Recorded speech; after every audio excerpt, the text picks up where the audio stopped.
Hello fellow collectors and welcome to Long's Toys. Today we are taking a look at our first Kamen Rider Revice review. This is the DX Megalodon Vistamp. So this is the preview item this year. We get one of the gimmick items every year about a month or so earlier than everything else, just to kind of whet your appetite. There's not really much we can do with this on its own right now, unfortunately, because again, don't have the driver. But at least we can get a sense for what these are going to be like. You can see this is Revi's decayed form, and then you have Vice's decayed form over here. So pretty cool. I think it's neat. I also kind of think it's neat the way they have the eyes shaped, that even though they're just extensions of the lines, they kind of almost look like teeth down here, just because it kind of has like a natural barrier, which I think is really cool. I don't know, I just like the design. It's definitely going to be a crazy year as far as these designs go. You can see Revi over here on the side with the driver, and then you can see just the stamp here on this side. Not too much going on. Looks like batteries are included. These take 3 as opposed to most gimmick items which only take 2, so that's one thing to note. And then it just kind of shows how you stamp it, pop it in, pop it to the side, and then it spins around. I've seen some videos online of people in Japan. They have kind of like little demo stations in various toy stores and things, so some footage just kind of popped out. But yeah, it looks pretty neat. I'm excited for this. I think it's going to be goofy in the weirdest way, but probably a lot of fun. So without further ado, I'm going to go ahead and get this out of the box here, and we'll take a closer look. So here is the DX Megalodon Vistamp. It's pretty big. Honestly, as far as the gimmick items go, they're pretty large. I would say probably around the same size as a Progress key, but obviously twice as thick. The only thing I have around handy to do a comparison here is a CSM lock seed, so you can see it's definitely taller than that and definitely thicker than that. So it's a pretty big gimmick item as far as they go. It's got this blue swirled into the plastic to give it almost kind of a marble effect.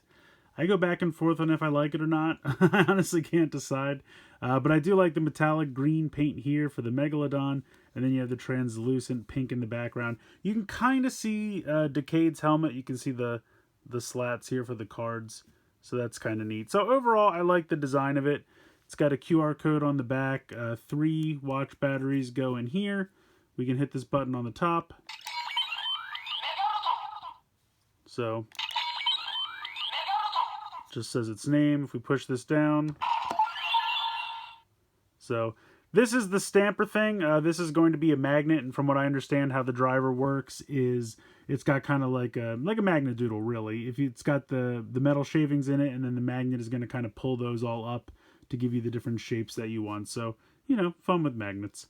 But we can get the standby music. Now, it took me a while to kind of figure out how to get this consistently, and I think this should work. But if you just kind of barely push this in.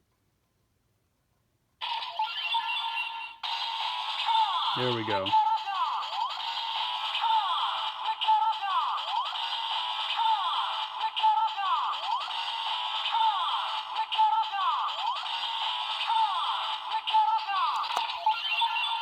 So it's kind of catchy. Obviously just kind of some standby music there.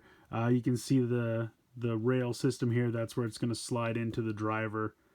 And I don't know if the driver doesn't really seem to have a rail system, so I don't know if the driver's going to read the QR codes or if it has to do with the magnets inside. I'll be interested to see how that works.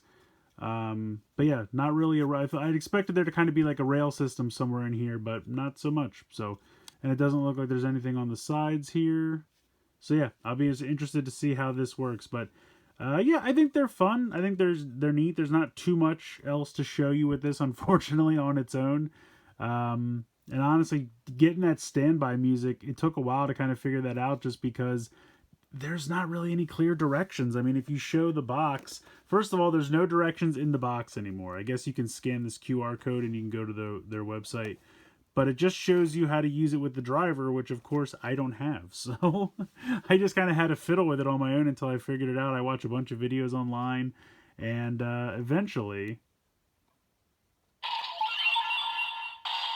I can get this pretty consistently now.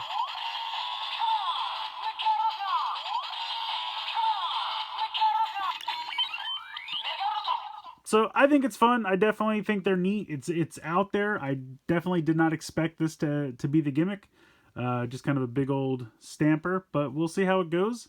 So, yeah, that's pretty much it for these. We'll go ahead and bring the box back in here so you can take a closer look at that. Zoom in a little bit here too. So yeah, I mean, like I said, definitely a strange gimmick. Definitely not something I expected, but overall, I mean, you get some decent sounds. There's not a ton that these do on their own. Obviously, they're going to have a lot of compatibility with the drivers, so can't wait for that to come out. But yeah, really, you get kind of the generic stamper sound. You get the top button saying Megalodon, and then you can get that standby music, and that's really about it for this so far. But, you know, it is our preview item, our preview gimmick item that we get every year, about a month out. So it's interesting. I'm excited for Revice. I think it's going to be a neat show. Obviously, we have another anniversary. This is 50 years. Feels like Geo wasn't that long ago. Obviously, that was celebrating the end of Heisei. This is just 50 years of the brand in general. So maybe we'll get some more Showa mentions in this series. We'll have to wait and see how it goes. But so far, kind of an interesting idea, kind of an interesting gimmick. We'll see how it goes from here. Let me know what you guys think in the comments below. Please like, share, and subscribe. Hope you guys enjoyed the video. And as always, thanks so much for watching.